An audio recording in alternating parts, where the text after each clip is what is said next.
আমি অনুরোধ করব যারা বিভিন্ন অভিভাবকগণ হাটহাজারীত অনলাইন ভিত্তিক সংগঠন হেল্পলাইনের পক্ষথন এককালীন শিক্ষাবৃত্তি প্রদান অনুষ্ঠান অনুষ্ঠিত 22 তারিখ শনিবার ফজরত 10 তারিখকে উপজেলার একান কমিউনিটি সেন্টারত এই অনুষ্ঠান অনুষ্ঠিত হয়। তার দোকান বহুত ভালো 2016 সালে দিতে ধরতে শুরু করছি আর তাই গড়দুয়ারা শহীদ একাডেমির প্রধান শিক্ষকের দায়িত্ব ছিলাম। এখন কাটিয়ে আসছি ইতারা আসলে যে রেমিডেন্স যোদ্ধ যে কাম করে ইতারা যথেষ্ট কিন্তু খাটুনির পয়সা ইতারা গামর পয়সা কিন্তু কষ্টার্জিত পয়সা এই পয়সা উনি তারা যে দেশের যে সমস্ত ফল লেখাপড়া করি না পারেন ইতারা যে ব্যয় করেন ইয়ে অত্যন্ত মানবিক দিক।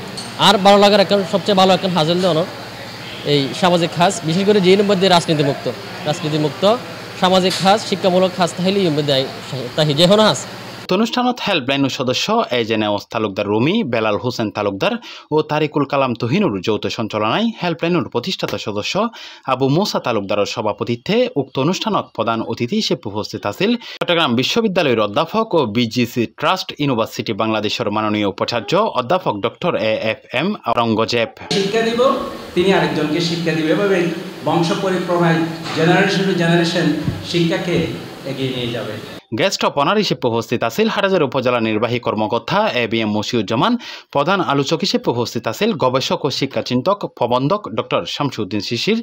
বিশেষ অতিথি হিসেবে উপস্থিত আছিল হাটহাজারী সরকারি কলেজের সাবেক অধ্যক্ষ ফরিদ আহমেদ, হাটহাজারী বালিকা উচ্চ বিদ্যালয় ও কলেজের সভাপতি নুরুল আফসার চৌধুরী, বাংলাদেশ শিক্ষক সমিতি চট্টগ্রাম আঞ্চলিক শাখার যুগ্ম সাধারণ সম্পাদক বাবু শিমুলকান্তি মহাজন, হাটহাজারী ও রাউজানের বিভিন্ন বিদ্যালয়ের শিক্ষকবৃন্দ, অভিভাবকবৃন্দ এবং হেল্পলাইন ও ডক্টর শহীদুল্লাহ একাডেমির প্রাক্তন ছাত্রছাত্রী পরিষদের নেতৃবৃন্দ ও গণ্যমান্য ব্যক্তিবর্গ কল এই সমত উপস্থিত আছিল।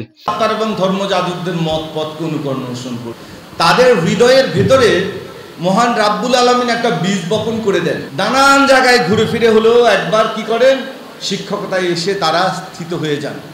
অনেকে আছেন সরাসরি শিক্ষকতার পেশায় কিন্তু আসেন নাই, আগে ব্যাংকে চাকরি করেছে, লয়ার ছিলেন, বিদেশ বিমুখী ছিলেন, ব্যবসা করতেন, বাপের জমি জমা দেখতেন, লেখাপড়া শেষ করে তারপরে কিভাবে জানি ওনারা শিক্ষকতায় চলে এসছেন সেটা ওনারা জানেন না।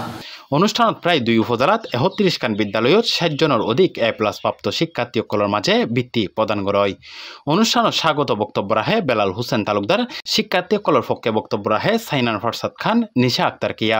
বৈরাহী হেল্পলাইন প্রতি বছর প্রায় 800 জনের অধিক শিক্ষার্থীসকলের মাঝে আর্থিক সহায়তা প্রদান করে থাকে। এখনো পর্যন্ত প্রায় 5000-এর অধিক শিক্ষার্থীরে মোট 8,65,000 টিয়া আত্মসহায়তা প্রদান করছে। হেল্পলাইনের মূল লক্ষ্য হচ্ছে আমাদের সমাজে শিক্ষার সুবিধা বঞ্চিত পিছিয়ে পড়া শিক্ষার্থীদের শিক্ষার আলোকিত করার লক্ষ্যে আমাদের এই প্রচেষ্টা। প্রায় 5000 টিয়া করে প্রায় আমরা এই 60 জন প্রায় 62 জনের আমরা এবার গিয়া করি যারা ওই A+ পাই দরিদ্র এবং যারা মেধাবী অথচ টিয়ানলাই ফরিং পারে এলে বিভিন্ন স্কুলের হাটহাজারী এবং রাউজান উপজেলার স্কুলের অন্তর্ভুক্ত আছে। C+ TV Chittagong.